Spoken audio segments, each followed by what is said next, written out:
رمضان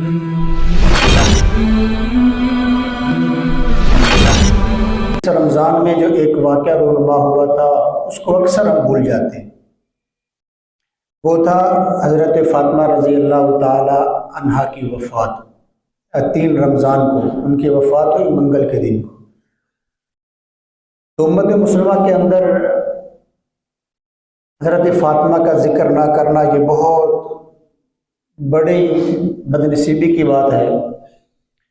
جب حضور علیہ الصلوۃ والسلام کے امتی بھی ہیں، حضور علیہ الصلوۃ والسلام کے پیروکار بھی ہیں، اللہ نے ہمیں وہ اعزاز بھی حاصل ہمیں دیا، لیکن اس کے باوجود ہم حضور کی نسل کو پڑھنا نہیں چاہتے۔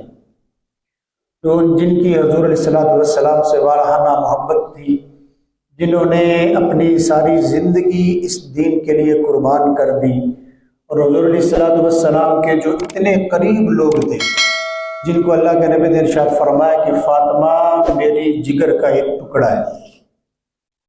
اگر ہم ان کی تکالیف کو پڑھیں، حضرت فاطمہ کی ایک چھوٹی سی زندگی ہے، اس زندگی کو پڑھیں تو ہمیں پتہ چلتا ہے کہ حضور علیہ الصلوۃ والسلام کی بعثت کا مقصد صرف اور صرف دین کو پہنچانا تھا ہم تک، بس اور کوئی مقصد نہیں تھا۔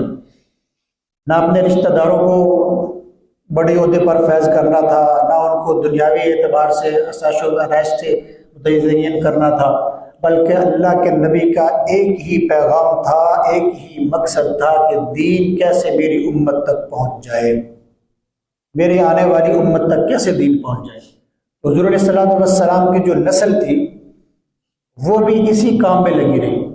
حضرت فاطمہ رضی اللہ تعالی عنہا، حضور علیہ الصلوۃ والسلام نے جب نبوت کا اعلان فرمایا، آپ کی عمر 40 سال تھی، آپ تو نبی تو پہلے سے ہی تھے، اس دنیا کے وجود میں آنے سے پہلے آپ نبی تھے، لیکن جو باضابطہ طور پر آپ نے اعلان کیا اس وقت دنیاوی عمر آپ کی 40 برس تھی، تو آپ نے نبوت کا اعلان فرمایا۔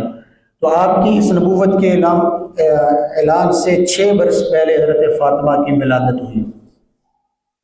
یہ یاد رکھیں کہ حضور علیہ الصلوۃ والسلام کی اولاد جتنی بھی ہے وہ حضرت اماں خدیجہ رضی اللہ تعالی عنہا کے بطن اطہر سے ہے۔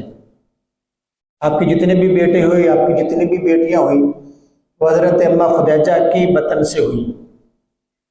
تو آپ کی نبوت کے اعلان سے 6 برس پہلے حضرت فاطمہ الزہرا کی ولادت ہوئی۔ اور پھر آپ کو ایک اور بات بتاؤں کہ آپ نے حضرت فاطمہ رضی اللہ تعالیٰ عنہ سے اتنی محبت کی، اتنا پیار کیا کہ آپ کو سید النساء اہل الجنہ کا لقب دیا۔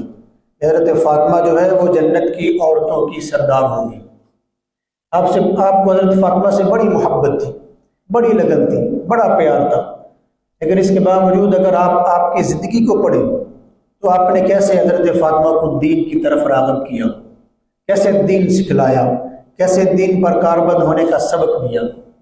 آج کل ہمارے ہاں کیا رواج ہے، ہم اپنے بیٹے اپنی بیٹیوں سے بڑی محبت کرتے ہیں، لیکن محبت کس حد تک ہے، اس کو دنیا کی ہر آسائش دینے کے لیے تیار ہے، چاہے ہمیں کچھ بھی کرنا پڑے۔ میری بیٹی جس گھر میں جائے وہ گھر بڑا عالی شان ہو، میری بیٹی جس گھر میں جائے اس گھر میں بڑی رونق ہو رزق کی، اور میری بیٹی ہر وہ آسائش حاصل کرے جو دنیاوی اعتبار سے اس کے پاس ہو۔ ایسے ہی بیٹوں کے لیے، ہم اپنے بیٹوں کے لیے بھی یہی چاہتے ہیں، اچھا گھر بن جائے، اچھا کمرہ بن جائے، اچھی جاب مل جائے، اچھا کاروبار ہو۔ لیکن اللہ کے نبی نے کس بات کو ترجیح دی؟ حضرت فاطمہ، جس کو آپ نے فرمایا کہ یہ میرے جگر کا ایک ٹکڑا ہے۔ کئی دفعہ آپ نے کیا ارشاد فرمایا کہ یہ میرے جگر کا ایک ٹکڑا ہے۔ تو دیکھو آپ علیہ الصلوۃ والسلام کی محبت کس قدر تھی اماں فاطمہ تھی، لیکن دنیاوی اعتبار سے نہیں تھی۔ آپ نے ترغیب دی صرف دین کی، دین کی بات آپ فرماتے اور آپ دین ہی سکھاتے تھے، یہ آپ کا وتیرہ رہا۔